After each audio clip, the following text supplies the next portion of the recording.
Hello and welcome to another blog highlight video. I'm Isaiah Henkel with Cheeky Scientist, and this week's blog is my first phone screen was at 1 a.m. Here's what happened. Okay, so number one, the first point in this article is that you are not guaranteed advance notice of a phone screen. I've had so many PhDs in our association tell me, well, I had somebody request a phone screen in an hour or at 10 p.m. my time, and so I declined it. What? Like, this is a company interested in hiring you, paying you a lot of money, certainly a lot more than you're getting in academia, and you think that they owe you some kind of advance notice? They don't. It's all on their timetable, okay? So if you're lucky enough to get a phone screen, take it, no matter when it is. This is also why it's very important for you to prepare for the phone screen before it happens, before you get the request. Any company you've applied to or have had an informational interview at, right, talking to one of their employees, any company you're interested in, any industry sector you're interested in, you have to learn what's going on, right? If you're watching this, you're probably a PhD in research with research training.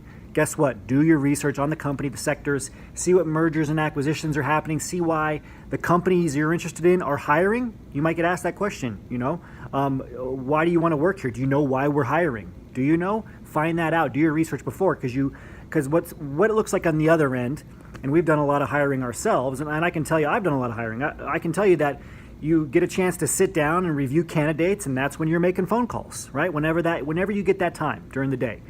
So what does that mean for you as a job candidate? Just be prepared. Be responsive. Very, very important. And that's just the first point. This article has 10 points. This is one of my favorite articles. You have to read this article.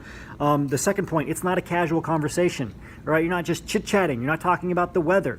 You need to understand that the person on the other end of a call is trained in hiring people. They're likely a hiring manager or recruiter.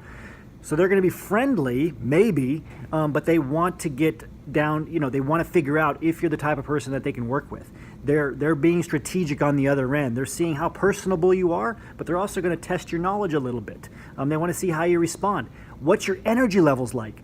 Too many PhDs get on a phone screen and they sound like, they just woke up. They sound like they're sleeping. Your energy needs to be 3-4 times higher on the phone screen than it would be in person, because you can't read all of the facial cues and everything in a phone screen, so you have to raise the energy in your voice. Sound very enthusiastic, okay? For every person you lose from being too enthusiastic, you're going to lose 100 from not being enthusiastic enough. Think about it from the employer's point of view, a hiring manager's point of view, who doesn't have a PhD, doesn't think like a PhD, is not going to be totally reserved, right?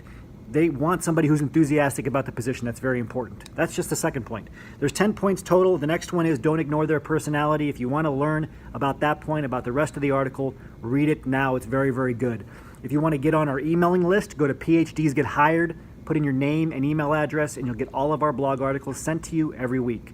PhDsGetHired.com. If you have any questions on this, please ask them in a comment on this post, and I will see you next week with another blog highlight video.